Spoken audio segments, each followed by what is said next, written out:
Detours, brought to you by Sports and Spokes, the magazine for wheelchair sports and recreation. Throughout the late 80s and into the early 90s, Craig Blanchette was one of the best wheelchair racers during perhaps the most competitive era of the sport. Blanchette compiled an astonishing 21 world records, a bronze medal in the Olympic 1500-meter race in Seoul, Korea, and was a 9-time world champion. His domination was particularly visible in the hilliest of courses like Bloomsday and Peachtree, where he won a collective 14 times. Hey, Craig, really great catching up with you, man. How you been? Oh, I've been great. It's good to see you, Bob. All these years, all these great memories. So good. Oh, I know. We could probably sit here for about 2 hours talking, but, let's get to some of the essentials here. When I met you, you were just a kid, and you were more or less, as I recall, taken under the wing of Jim Martinson, who was, iconic as a racer at the time. You couldn't get a better mentor than that. Tell me about how that whole process happened and how you met Jim and how that flourished into a wheelchair racing career. Yeah. Great question. Yeah, my coach Kevin Hansen, he's recently passed away, but he found me, and I had a shadow racing chair, and my grandpa bought me, and it was 8-inch front casters, no tie rods. Just it was the one that Martinson was in the 1984 Olympics. Same design chair, right? So my grandpa had bought me that chair, and I had played around with it and just use it sort of as a bike. And then Kevin went, I saw him training on the road one day, and he had a racing chair, and his was a newer model. But anyway, he started kind of working with me a little bit and doing some testing and stuff, and just, I discovered him as much as he discovered me. Well, then he placed the phone call to Jim Martinson and said, I've got somebody you should come check out, right? And I'm like 17 years old at this time. And so Jim, who we lived in Eugene, Oregon at the time, Jim lived up in Puyallup, Washington. So it was a 2.5-hour drive, not far. Jim drove down and brought a couple of his racers with him, and we did a track day at Hayward Field, the famous Hayward Of Field. course. Yeah. And Oregon. it was like, well, we were testing times in the 400 and the 100, and I remember so great with Jim, because it was like I was just really squirrely and lots of energy, and I was hard to contain. I was kind of hovering the entire day. And so I challenged Jim to a 100-meter dash, right? And he beat me by maybe 3 inches. And I'm like, I want another shot, and he beat me by like 3 inches again. It was just so close. And I just couldn't contain it. And I think he knew from that point on that there was something unique about my competitive drive. Well, fast forward to Wheels of Fire, August 1986. Up in Seattle. In Seattle. And that year, I had no idea. It was my first big race. It was 250 wheelchair racers from all around the world. I've never been anything close to it. And Right. That was my first experience. Well, Jim got me on the second row right behind him in the starting lineup. If I should have been in 20th row or something. Nobody knew who I was. And so the race took off, and I was able to be right there with the leaders. And Jim won the race. I was 5th, but that just kind of catapulted me into the racing scene. I figured, okay, I think I might do another one of these. And it just, Jim said, I'm going to sponsor you. I'm going to get you a current wheelchair, and I'm going to help you get to the next 3 races. And it just kind of was all history from there. I know how mobile you are and how you can maneuver around, and you could, in other words, Craig, you could have picked any sport. But what was it in particular about wheelchair racing that was there something particularly exciting that beat out tennis, basketball, all the other options that were available out there? It's a great question. Yeah, I was horrible at basketball. So the reason why is because I was naturally good at it. So I did play some basketball on a local team when I was like 14, and I could get I could get to the end of the other end of the court faster than anybody. But then I would take 10 shots, not make any of them, and end up giving the ball to somebody else that could actually just put it in the hoop. I'm still horrible at it. Uh, So I got good chair skills and I can move around pretty good, but I just can't make that round thing go into that hoop. It just doesn't work for me. And so when I did some wrestling and I was pretty good at wrestling, but I was wrestling able-bodied kids and when I started with this wheelchair racing, it really just like I didn't try and nobody taught me how to grab the hand rim. It's just something that evolved and I figured it out, how to pinch in there. And it just the sport made sense to me. I guess that's what it was. no, I completely understand. I experienced very much the same thing. Craig, I want to kick forward a little bit to that era that we came into.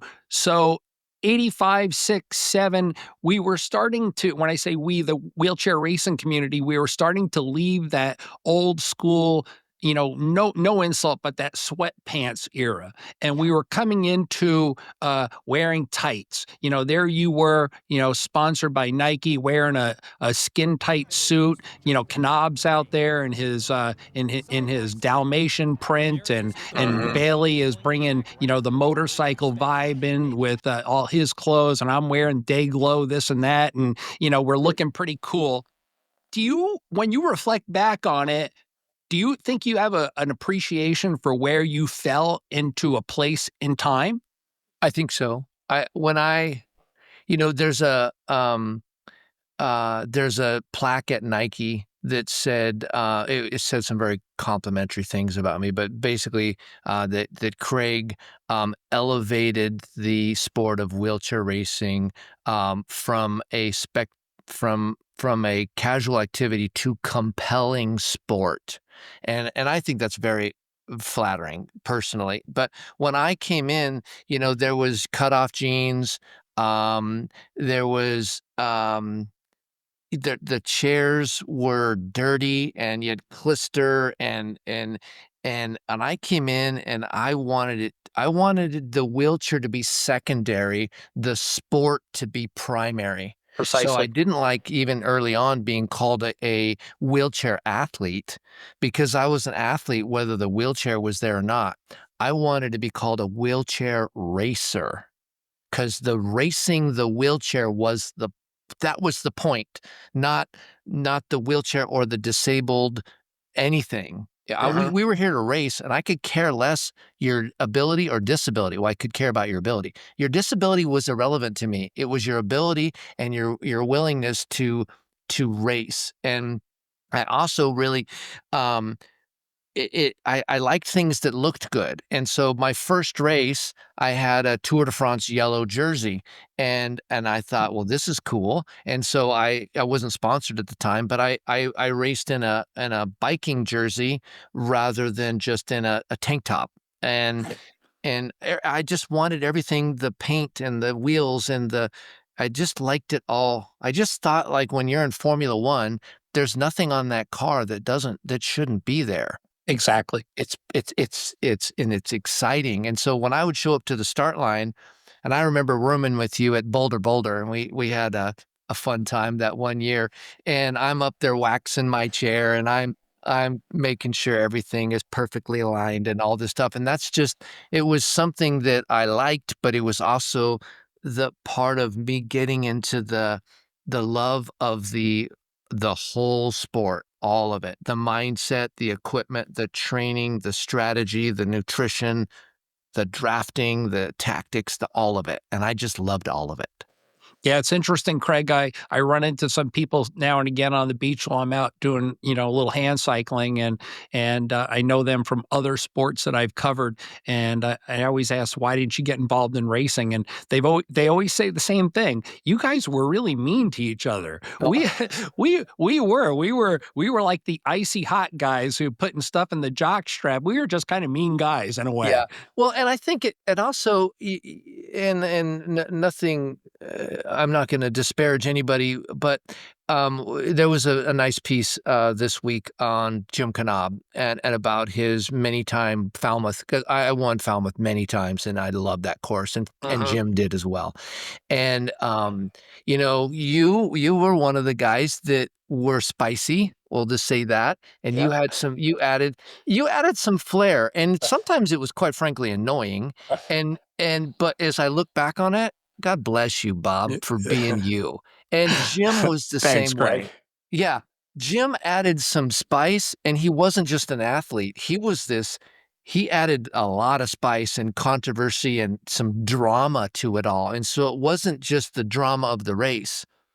It was the drama outside the race and all of the different things. And so I thought that made the sport interesting beyond just wheelchair athletics. And I find that some of the guys now are doing incredibly fast and amazing things athletically, but personality, they're fairly dull. Yes. It's not Yeah. that interesting. We'd like to take a minute to thank our sponsor, Sports and Spokes Magazine. For nearly 50 years, they've produced stories on iconic athletes performing at the top of their game, given generational coverage of sports dating back to the 1970s, and they've shown the way with exciting and timeless magazine cover shots. To stay on top of all the latest news from the world of high performance adaptive sports, go to sportsandspokes.com. Sports and Spokes, the magazine for wheelchair sports and recreation. Hey, Craig, let's go ahead and fast forward and jump over to the 1,500-meter event in Seoul. This was a pretty pivotal point in your life. You're doing a lot of high-profile things. You're on Arsenio Hall. You're running around for Nike. You're one of the hot dog guys at that point in time. And I know you put a lot of eggs in that basket. And I've seen that race, and I know how you feel. We've all been there. You know that one catastrophic moment. Bang, gun goes off, you lead out the race, Badid goes by, snags the victory, you end up with a bronze medal. Yeah, and that First of all, what's it like sitting in the tunnel waiting to go out on the track when you've sacrificed years to take 4 laps on a track? What's it feel like? yeah, it was.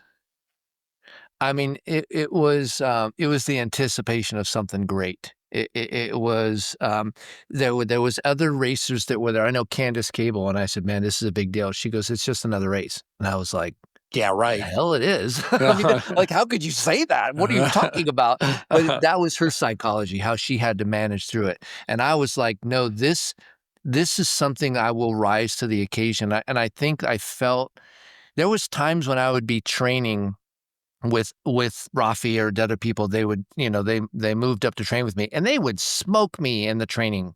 I would get my butt handed to me regularly, and then we'd come to the race, and I was like, "Where are you guys? Like, what, wh- where was the performances I just saw in your training? How come that person didn't show up for the race?" And so for me, I felt like I had the ability to go, like, rise to the occasion and just show up and perform. And so that's what that race was for me.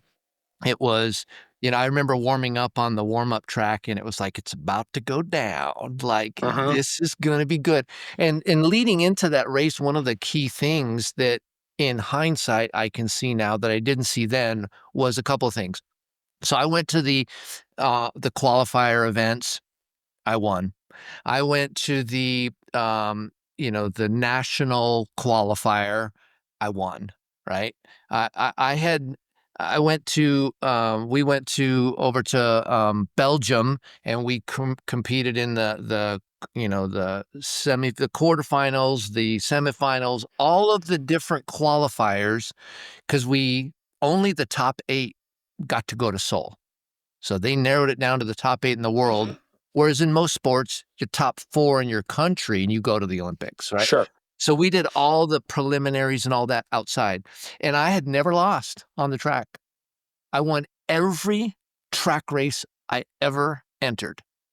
Let that I got to sink in. tell you, man. I mean, I've experienced dejection, and all of us have, but I saw it in your eyes, man. Oh, I no. mean, through the It glasses, it must have been a long plane flight home. no, it was. Well, because then I start off in the race, and I take off, and I get to that first corner, and I look back, and I've got 50 meters on everybody that I could see. Unfortunately, it wasn't everybody that was behind me, Uh-huh. because Badid was just off to my right, and when I looked left, I couldn't see him. So I thought I had a 50-meter gap that entire race. Wow. I was hammer time in it, and there was no reason for me to hammer time, but I was just like, I'm racing with reckless abandon, and I am going wire to wire, and I can't believe it, and the crowd was chanting, and with about 100 meters to go, Paul Van Winkle pulls up on my corner, and I'm like, where did you come from? And first of all, I got nothing left in the tank. I've That's left it it. all out there. Right. And it was 9/10 of a second between first and third. And Yeah. so it And there, was devastating. At the awards ceremony, I didn't even want the medal, yeah, but I now get it. it's the one I care about the most because Sure. it taught me so much about Mhm. myself and about racing, and all those stats you said earlier are because I learned from that defeat. We do learn from loss, and that's a really great point. Hey, let's move on to you were get off the track racing and into the road racing. You had a really good strategy in recognizing your wheelhouse, and you didn't try to do too many marathons. You recognize that you are a great hill racer, so you won Bloomsday up in Spokane, Washington, 8 times. You picked up 6 wins at Peachtree. Um, which ones of the can you remember one or two that were particularly memorable, something that really stood out that made one win really special? Yeah, there was a couple of those. Um, I liked both of those, Falmouth, Bloomsday, and Peachtree. Three top three, bar none. And all of those have hills, and all of those are mixed disciplines. Like Gasparilla, not a Mhm, fan, mhm. right? Out flat, turn around, back flat. That Right. was torture for me, Yep, right? yep. Now the first year at Gasparilla, they had a little bridge at the end, and that saved me, so I was able to get around Murray and Vigier there. But with Bloomsday, there was there was different times when different I had such a long span of winning that, in the beginning it was Paul Van Winkle, and then came Jim Knob, and then it was Doug Kennedy, and then it was Paul Wiggins. And so there was a series of different guys that were up, and I was duking it out with the new top guy, but I Mhm. was the consistent guy, and then there was just these new threats that were challenging to me. And I know at Bloomsday, there was a couple of years there where Paul really worked me hard. And He did. but Peachtree was probably, um, both of those races were just great. I loved both of them. I loved the sheer terrifying speed of the first downhill at Bloomsday. Right. And one year I was like 42 miles an hour, which was a high speed, but other people hit that. The Right. next As I year, recall, it had a banking right-hand it turn. did at the bottom, and you didn't think you were going to go around it, but if you Mhm. tapped your brake, you were pissed that you did because you could make it. And Right. the one year I hit 42, the next year I came in and I had a whole new technology, aerodynamic skin suit, the whole deal. I went 52, 10 Amazing. miles an hour faster was a whole different thing, and Yep. I almost didn't make the corner. Um, I went on 2 wheels and all, but I ended up saving it, and that was probably a really, really satisfying win there of going that fast and just putting together a really, really solid race. And it's just so many good memories. Oh, I My know. biggest challenge actually was when it was the Vulcan 10K, and Doug Kennedy beat me, one of the first times he ever beat me.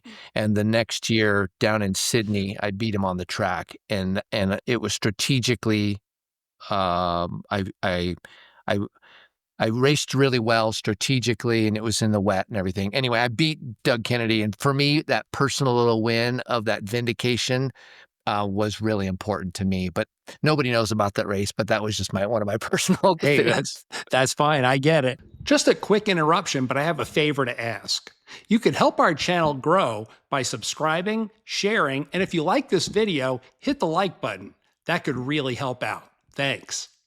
Hey man, let's go on to the next phase of life. Now you're a husband to Anita. You're a father. You're a father, a grandfather, and so many more things. Caught up with a couple of the pictures online of you working at Bart Bardwell's Camp Ironside with the kids.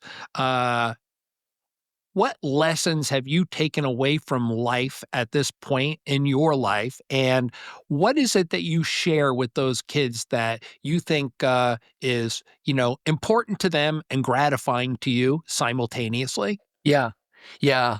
Um, well, after all these years of racing, most people really don't know me as the racer anymore. I'm just kind of Craig, and it's the it's just us old guys are like, you remember when we used to go and all that, right? Mhm. The young kids, they don't really know that stuff anymore.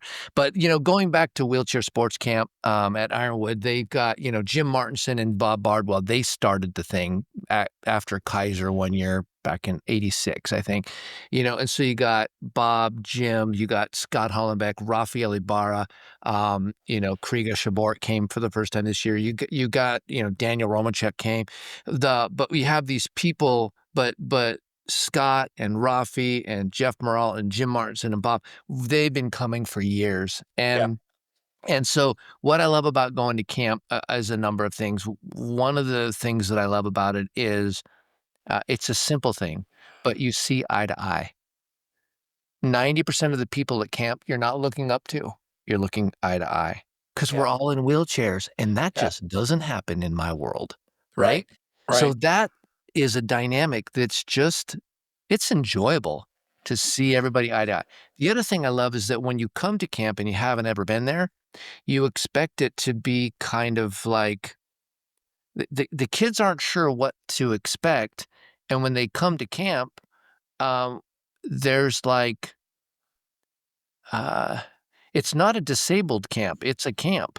We happen to be using wheelchairs, Mhm. but like it's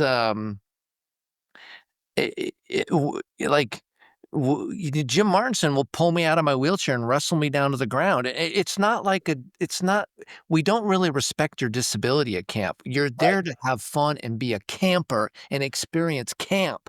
And Sure. after about 2 days of camp, everyone gets it. And that transition in their eyes is so incredible to see them put off all of their disability, and they're just there as a camper, and they are having the time of their life. Right, And it right. No, get around some of their contemporaries, get away from mom and dad. Yep, It's a big jump. yep. Yeah, Yeah. and the playing field is now, okay, so we use a Leveled. wheelchair, fine, irrelevant, let's play Uh-huh. dodgeball. Right.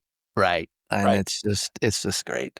Hey, Craig, let's go ahead and finish up with something kind of fun. I wrote a blog about the 10 best wheelchair racers of all time, and Goat. I yeah, loved and reading that, man. yeah, and I went ahead and pretty simply put Heinz Fry at the top. So here's your I shot, agreed with man. that. Greatest wheelchair racer of all time. Across Yep. the table. Yep. I agreed with that. I wanted to be in your top 10, and I was a little bit grumbly that I wasn't, but, Many people were. I was also mentioned, but I didn't disagree with you when you had I thought the time you put into that was, well, it just was unexpected that you would do that, that anybody has ever done something like that, and I loved reading all of it, and I agree 100% with the GOAT. It is Heinz. Thanks, man. Hey, Craig, it was great catching up with you. I like that you're still doing good things as we, move forward in life. Our next stages always bring us new adventures, new challenges, and you're living up to that. So, thanks for sharing your insights today. It was a lot of fun. Thanks, Bob, for what you do as well, and what a privilege to reconnect. Thanks, man.